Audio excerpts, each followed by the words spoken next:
Jay here. We're going to do a tutorial today on playing in 4/4 time meter, counting beats and bars, and how to do repeat bars, and how to identify these things. Okay, now, first of all, I just want to say 4/4 meter is probably the most common time we're going to play in, especially in this book. Almost everything's in 4/4 time. We will play a little bit in some other ones like 3/4 and 6/8 and 12/8, but 4/4 meter is, I would say, like the most common. In fact, it's referred to as common time. When you see those two fours stacked on each other, you could also see a letter C, and that stands for common time, but think of it like this: 1, 2, 3, 4, 1, 2, 3, 4. So we're counting to 4, and then we're going to start over again, and that's usually going to lead us to the next bar. But let's talk about the process. Okay, now, if you look at we'll go to line number 2. 4/4 meter is commonly found in lots of popular music, such as rock, hip hop, electric dance music, country, jazz, blues, and more. Like I said, super common. A lot of times you hear a drummer count something in like 1, 2, 3, 4. It's establishing the beat, establishing the tempo, and it's got those 4 beats. And that's like a grace bar to get everybody ready to start playing, but we're all counting in 4. Okay, if you take it to line 3, as guitarists, this is really important to understand 4/4 meter because it's gonna let us kind of know how we're gonna read and interpret the beats and how things are structured. Okay, take it to line 4. This is a good example of what you might see at the beginning of a piece of music. You're gonna have a clef. That's a treble clef right there. It kind of looks like a S-ish. I don't know, it's pretty sweet looking actually.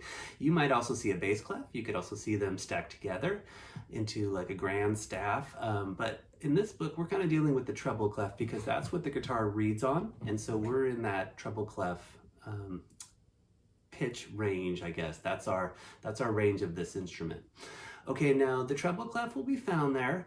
You're gonna see some sharps or flats depending, or nothing there too, but let's say in this example I have a couple sharps there. Those are those pound signs or hashtags. That's what we call the key signature. It's letting you know what key we're in, and as we read these notes, if we were reading actually music transcription notation, we would have to sharp or flat the certain notes that they're going to tell us about at the beginning of the tune, and that's up to us as the reader to remember what key we're in and what notes are going to be altered in that sense. But for this book, we'll be reading a little bit more tablature. We won't be dealing with actual music notation.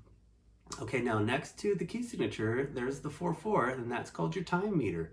Now, there are some different time meters, as I mentioned, 3/4, 12/8. We can have all sorts of different time meters, but 4/4 is the one we're going to be focusing on. Okay, now, as it says to the right, time meters are usually found at the beginning of a piece of music to the right of the clef and key signature. So there it is, sitting right there. Okay, now go to line 5. Here's how we kind of read it, and you can think of it like a numerator and a denominator if you think about fractions, but the top number states how many beats. So that top 4 is letting us know we have 4 beats per bar. Okay, now the bottom number states which note gets the beat, and a 4 stands for quarter note. So a quarter note is a pretty universal rhythm that has a kind of it could be fast, it could be slow, it doesn't matter, but a quarter note is a pretty, I would say probably the most common note to work off of. Now, if we have 4 quarter notes, they'd sound like this: 1, 2, 3, 4, and then it would repeat if we go to a next bar: 1, 2, 3, 4. Okay, if you look there where the arrows are pointing, those are 2 lines going straight up and down on the staff. Okay, so a bar or measure of music is indicated with the vertical lines. Another word for a bar is a measure. Some people like to say that. You could say measure 5, measure 6, but I usually refer to them as bars. Okay, so right in the middle of those 2 lines is the bar of music that just kind of sits in the middle, and obviously we would put some music there or put some rest, whatever is going to be in there, but that's where the action's going to happen. And then the 2 lines going straight up and down are the bar lines on both sides. Okay, let's take it to the next line. Once we know the time meter, we know how to count the beats. So if you look at this example, it's in 4/4, that's stated, and there's 4 quarter notes right there. So the way we would count that would be like that: 1, 2, 3, 4. Now, we can also have more notes on a beat. We can have subdivisions and use 8th notes and 16th notes, and we could have rest, but we still use that as our guiding. So having all the quarter notes really helps us just understand how we're counting these beats. Okay, let's take it to the next line. Now here's an example of a 2-bar phrase, and you're going to see a double bar line on each side, on the 2 sides of the 2 bars there. And that's usually telling you when a start and an end of a phrase sometimes, or it could be a section of a tune. So double lines sometimes letting us know maybe when the exercise is done, or if something different's going to pop up as we go through a song structure or something like that. So for this line, this would be the way we would count this. It's 2 bars, so I would think of it like this. I'll count myself in. 1, 2, 3, 4, bar 1, 2, 3, 4, bar 2, 2, 3, 4.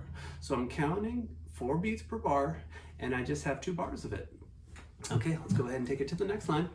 Now, if you see the double lines with those 2 dots, those are called repeat bars. So repeat bars are indicated with double bar lines and 2 dots, and this states to repeat it 1 time. So that would be, let's say if I see a repeat bar and I'm gonna play this line, this is number 10 here, it goes like this. I'll count myself in. 1, 2, 3, 4. 1, 2, 3, 4. Repeat, 2, 3, 4. So it's actually 2 bars because I have a repeat on 1 bar of music. Okay, let's go ahead and take it to number 11. Now, I can also put a number, and I usually use an X to indicate time. So a number can be used to indicate how many times to repeat. In this case, repeat 4 times, and that's that X representing times.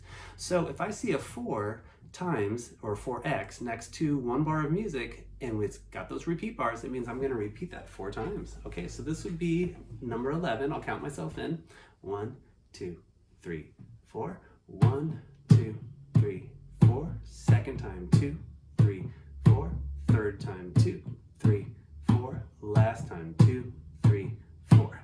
So that last time was the 4th time.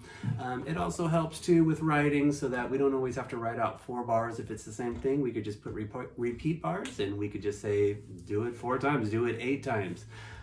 Okay, taking it down to number 12, this would be just another concept here. These repeat bars at the very end with arcs are going to tell us to repeat that whole phrase. Okay, now if you look at the first bar, we have 4 quarter notes, and then it's telling us 4 times. So we're going to repeat that 4 times. It's got the 2 dots. Now you look at bar 2, that also has 4 quarter notes, and it says 4 times. So if I repeat the first bar 4 times, and then I repeat the second bar 4 times, those arcs on the ends of both of those bars are going to tell me to go back again and repeat that whole phrase again for a second time. Okay, so this is going to be a little bit bigger phrase because we're going to have 8 bars, but this is how I would read number 12. I'm going to count myself in. 1, 2, 3, 4. First bar, 2, 3, 4. Second time, 2, 3, 4.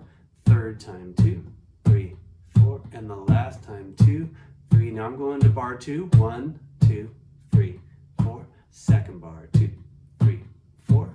Third bar, 2, 3, 4. Fourth bar, 2, 3. Now I'm going to go back to bar 1. 1, 2, 3, 4. Second time, 2, 3, 4. Third time, 2, 3, 4. Fourth time, 2, 3, 4. To the second bar, 2, 3, 4. Second time, 2, 3, 4. Third time, 2, 3, 4. And the last time, 2, 3, 4. And this would be a little bit more musical if I had some notes or some chords in there, but that's just playing some rhythms, but understanding how we can repeat a larger phrase by using those arcs with our repeat bars. And I use them quite often in the charts that I write too, especially when you're looking at a big old song and you're telling someone to shoot way back up to the beginning of the page, or to back to the chorus or a certain section of the song. It's a nice little tip to have. Okay, so that's a little bit about reading 4/4 meter. We'll do it all the way through the book. We'll also have plenty of bars and measures and repeating bars too, so we'll get to know them as we go. Rock on.